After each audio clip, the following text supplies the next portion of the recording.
kuasa, jabatan, atau posisi. Kita harus tahu bagaimana itu digunakan dan untuk apa itu digunakan. Ada orang mempergunakan kuasa dan jabatannya untuk belas kasihan dan pengertian. Ada orang mempergunakan kuasa dan jabatannya untuk hukum dan keadilan. Ada orang mempergunakan kuasa dan jabatannya untuk kesenangan diri, untuk kejahatan, untuk dendam, atau untuk iri hati. Kita ambil contoh. Polisi. Sebagai penegak hukum, polisi dia akan menegakkan setiap pelanggaran. Tapi kalau dia menggunakan kuasa dan jabatannya untuk hukum dan keadilan, maka setiap pelanggaran akan dikenakan hukum sesuai dengan undang-undang. Tapi kalau dia menggunakan kuasa dan jabatannya untuk belas kasihan dan pengertian, maka ada pelanggaran-pelanggaran hukum yang diabaikan, yang dia tidak hukum, karena belas kasihan atau mungkin karena pengertian. Tapi ada juga polisi mempergunakan kuasa dan jabatannya untuk kesenangan diri. Pelanggaran yang seharusnya dia hukum, biayanya seharusnya masuk kepada negara, tapi dipakai untuk kesenangan diri, untuk dirinya. Biayanya dipakai untuk kesenangan dirinya. Ada juga kuasa dan jabatannya dipakai untuk kejahatan. Ada juga polisi, jabatannya dipergunakan untuk kejahatan. Ada juga untuk iri hati. Karena dia iri hati kepada seseorang, dipergunakanlah kuasa dan jabatannya untuk menjatuhkan orang lain. Nah, ini hanya suatu contoh.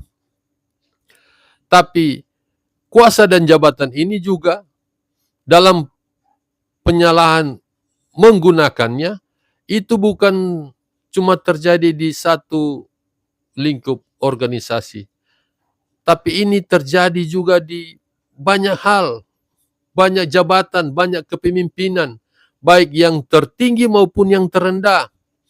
Terjadi penyelewengan kuasa dan jabatan. Di dalam kerohanian pun terjadi hal-hal yang seperti ini. Pemimpin-pemimpin rohani, mereka salah mempergunakan kuasa dan jabatan mereka. Mereka mempergunakan itu untuk kesenangan diri. Bahkan ada mempergunakannya untuk suka-suka diri. Suka-suka apa yang dia mau buat, dia buat itu untuk suka-suka diri. Ada hal-hal apalagi keuangan yang seharusnya perlu untuk dipertanggungjawabkan, tapi tidak bisa dipertanggungjawabkan, padahal pemimpin rohani. Demikian juga dengan kejahatan. Ada pemimpin-pemimpin rohani menjatuhkan orang lain, menyusahkan orang lain, karena kuasa dan jabatannya dibuat hanya untuk suka-suka dia, suka-suka diri.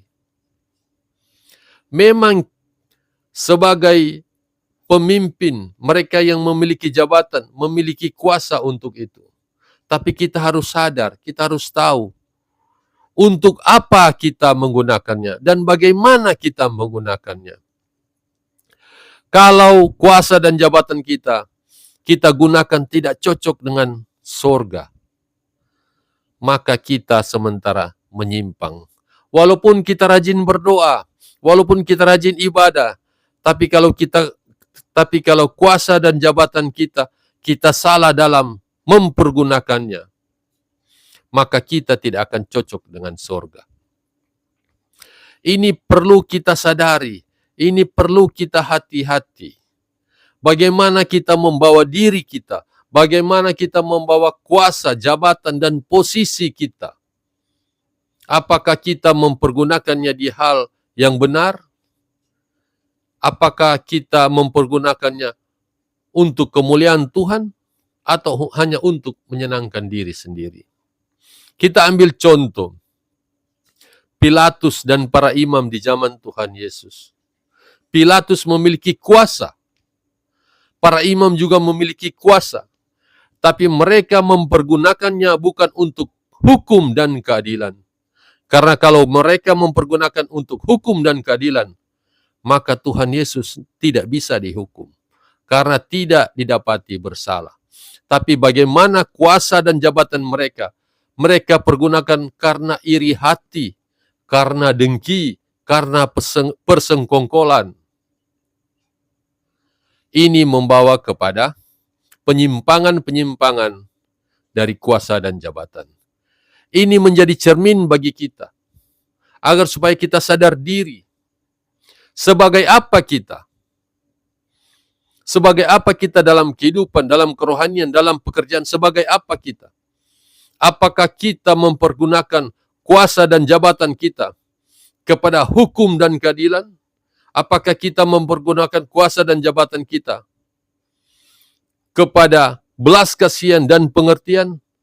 Atau kita mempergunakan kuasa dan jabatan kita hanya untuk kesenangan diri, hanya untuk kepentingan diri, bahkan untuk kejahatan, bahkan untuk menyusahkan orang lain. Mari kita sadari ini, agar supaya itu dihilangkan dalam kehidupan kita, hal-hal jahat, hal-hal yang menyimpang dihilangkan dalam kehidupan kita.